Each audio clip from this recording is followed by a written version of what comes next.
So the castor oil healed the blemish that it caused. I know. So one thing I noticed week 2 of me using the castor oil, I was using it at night. I had my CPAP on and I broke out here and then right here. So I stopped using the castor oil on this portion of my face at night. I only use it in this portion.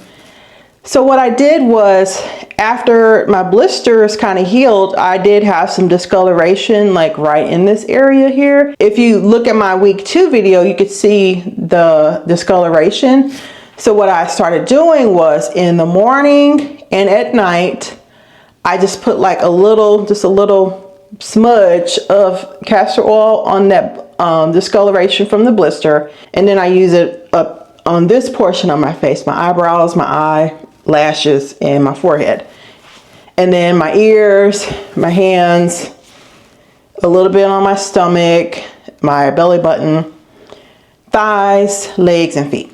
So this morning, I looked in the mirror. I was getting ready to put the castor oil on, and I was looking and I was comparing this side to this side. This is where the blisters were. For me looking in the mirror, this is healed. So the castor oil healed the blemish that it caused. I know. Doesn't that sound strange? But it's true. It's true. Like I said, go back to my week 2 video. I'll post it in the description of this video. You can see the blemish. And then I did a live, I think week 3, I did a live video. I'll link that too. You can see the blemish here. And as you can see,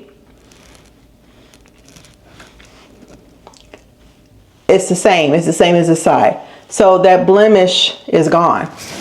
So I have to say, it did cause me to break out, but then it healed the breakout. That makes any sense. That's exactly what happened. So I still don't put the castor oil on this portion of my face at night because of my CPAP, but I still use it up here on my eyebrows and my eyes and all that. So the one thing I've noticed about my eyebrows is on occasion, I'll get them waxed. I usually just kind of maintain them at home. I'll just pluck a couple of the stray hairs. So I plucked my eyebrows, I think week 3. And then usually if I pluck, I can go months without having to maintain my eyebrows. And then I noticed last week that I had some more like little stray hairs again. So I had to pluck again. So for me, the castor oil is definitely filling in my eyebrows. My eyebrows weren't sparse or anything, but it's definitely filling them in, and I've had to pluck more. I think next time I'm going to let them grow in a little bit more, and then I'll just go get waxed and see what happens. My eyelashes, I really haven't noticed a difference. My eyes don't feel as dry when I wake up in the morning. My hands feel so soft, guys. I've been in healthcare for over 20 years. So I'm like constantly washing my hands using an alcohol gel, and my hands are pretty rough. So my hands, I've noticed that they have become a lot more soft. Also around my cuticles, I've noticed I still have some dead skin. I see some right here now, but not nearly as bad as it was before I started using the castor oil around my nail beds here. Okay, as far as my thighs. Oh, I'm sorry, let me back up. My abdomen, I still use it on my abdomen. I'm still regular. I'm still able to go to the bathroom, okay? But let's move down to my thighs. So I have noticed that my cellulite has decreased, but I can't necessarily say that's all castor oil because I have started working out again. I've been walking on the treadmill, and I started doing some weight training. So I can't say that the castor oil is solely responsible for the decrease in cellulite on my thighs. But it may contribute. It may be aiding with the exercise in decreasing the cellulite on my thighs. Okay, and I am definitely okay with a decrease in cellulite on my thighs. And then for my feet, I have been using it on my feet. I had a pedicure, I think about a week. I think I had a pedicure, what was it, a week ago. And I noticed my nail tech, she didn't spend as much time like clipping the cuticles around my toenails. She clipped it, but it wasn't like she normally does. It didn't seem to be as much dead skin around my toenails.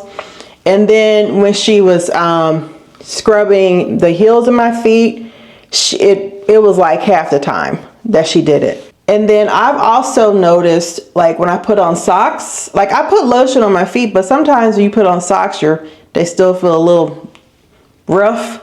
I've noticed that when I've put on my socks, that my socks aren't like, my feet don't feel scratchy going into the socks. So yeah, so it has made a difference in my feet. So that's pretty much it for me, but I've had some interesting comments. I'm loving you all's comments. So if you've had any experience with castor oil, if you've noticed a difference, good or bad, with using castor oil, I would love to hear your comments, because some of the interesting ones was this one person was using castor oil and it did break her out. And she said she wasn't using a CPAP and she still broke out. And then another person said that a lot of people were talking about their grandmas using the castor oil on babies and things like that to help the babies move their bowels. But again, consult your doctor before you start using castor oil. I did some more research on castor oil and I read that castor oil does have a detoxing effect. So, I also saw another video where this woman, I think it's called bayonet clay. She did like a bayonet clay detox under her arms. And then she started using castor oil and a little bit of tea tree oil mixed as a deodorant substitute.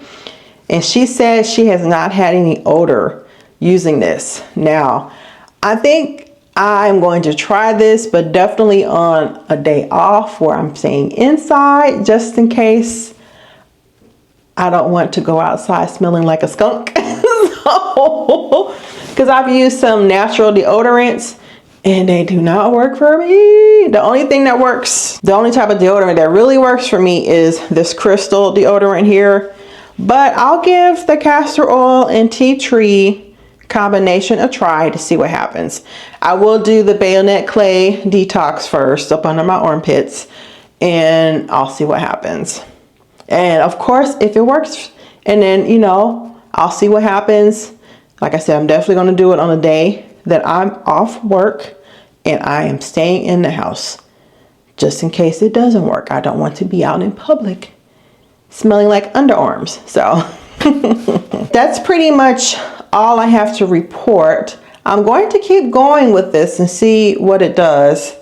And if I notice anything new or anything odd, I will definitely come back on and tell you guys.